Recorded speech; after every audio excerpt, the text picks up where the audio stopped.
Namaskaram, and this is Rajeshwari from NTR Government Degree College from Mathematics Department. I will teach for first year students, first sem.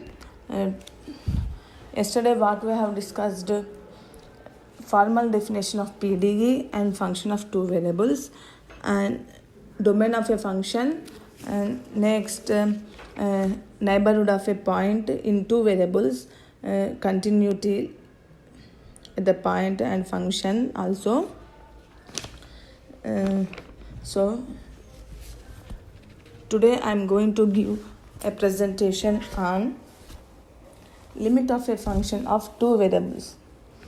So first of all, what is the definition? A function f is said to be a limit L as x comma y tends to a comma b if corresponding to any positive number epsilon, then there exists a positive number delta such that modulus of f of x comma y minus L less than epsilon. If a minus delta less than or equal to x less than or equal to a plus delta, comma b minus delta less than or equal to y less than or equal to b plus delta.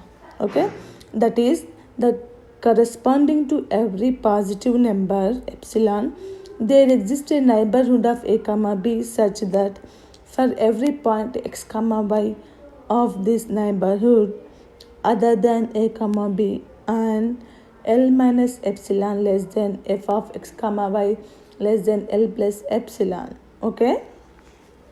Next, up to we have know that limit of a function already we have known, just now we discussed, and yesterday what we have discussed, continuity of a function. Now I am going to combine these two functions.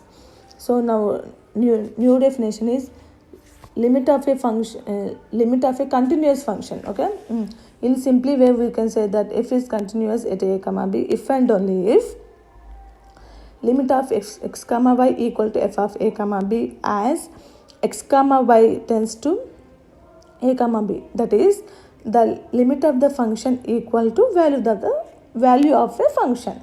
Okay, that is called limit of a continuous function.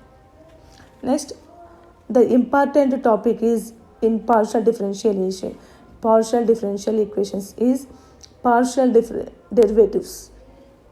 Okay, consider a function z equal to f of x comma y, then limit h tends to 0 f of a plus h comma b minus f of a comma b divided by h if it is exist is said to be partial derivatives of f with respect to x at a comma b, and it is denoted by dou z by dou x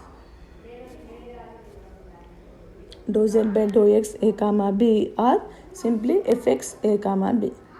Similarly, limit k tends to 0 f of a comma b plus k minus f of a comma b by k if it is exist, it is said to be partial derivatives of f with respect to y at a comma b, and it is denoted by dou z by dou y a comma b or f of fy a comma b.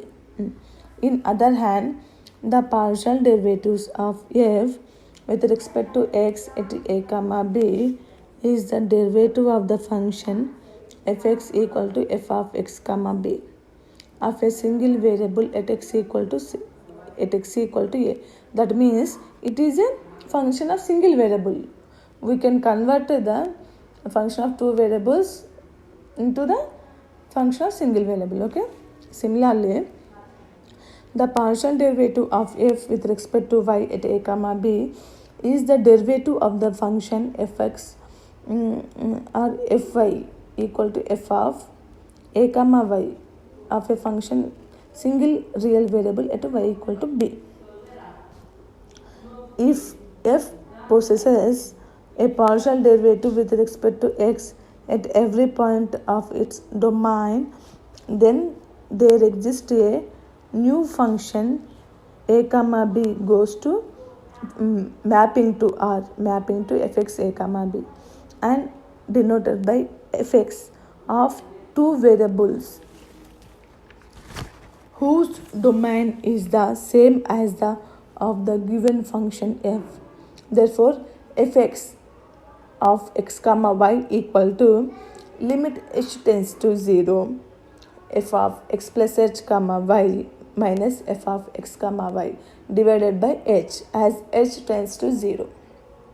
Okay, next topic in partial derivatives is partial derivative of higher orders. अभी तक what we have discussed function of two variables in first order. Now second higher order. We can form partial derivatives of the first partial order just as we formed of f. Thus we have dou by dou x of dou z by dou x comma dou by dou y of dou z by dou x. These are called the second order partial derivatives of f. Dou by dou x of dou z by dou x equal to dou square z by dou x square comma dou by dou y of dou z by dou x equal to dou square z by dou y into dou x. Similarly, the second order partial derivatives dou by dou x of dou z by dou y are dou by dou y of dou z by dou y are respectively. These are also denoted by dou square z by dou x dou y and dou square z by dou y square or simply fxy comma fyz. These are four second order partial derivatives of z at any point a comma b. The partial derivatives dou square z by dou y dou x and dou square z by dou x dou y are distinguished by the order in which z is successfully